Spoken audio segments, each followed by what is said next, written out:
In today's video, I'm going to teach you how to remove Mobirise from your HTML in Mobirise. Let's get started by signing in. Open the Mobirise app and log into your account. Being signed in is important because your account determines which features are available, including any active subscriptions. If you work across multiple devices, make sure you're using the same account that holds your extensions.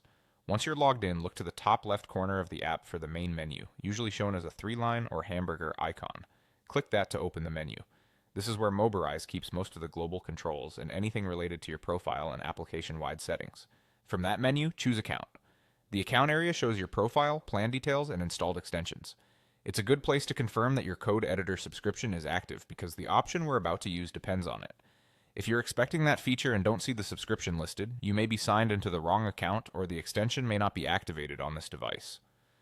Next, in the same account area, click on App Settings. This opens a panel that controls behaviors affecting your whole app and exported projects.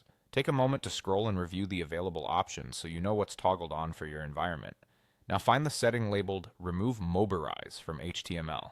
Ensure this box is checked. This toggle appears only when a code editor subscription is active, and turning it on tells Mobirise to strip out the default branding from your generated HTML. In practical terms, that means removing things like generator tags or comments that identify Mobirise, helping you deliver cleaner, white label output for clients or personal projects. If you can't find the option, that almost always means the code editor subscription isn't active on the current install or the app hasn't refreshed your entitlements yet. Try confirming that you're signed into the correct account in the account view, and make sure the code editor extension is shown as active.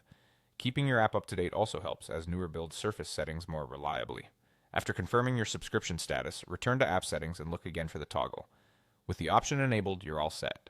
From here on, exports and builds generated by Mobirise will omit the default Mobirise branding in the HTML.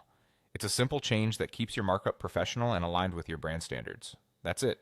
You've logged in, opened the menu, gone to Account, clicked App Settings, and ensured the Remove Mobirise from HTML option is checked. Thanks for watching and enjoy the cleaner output in your projects.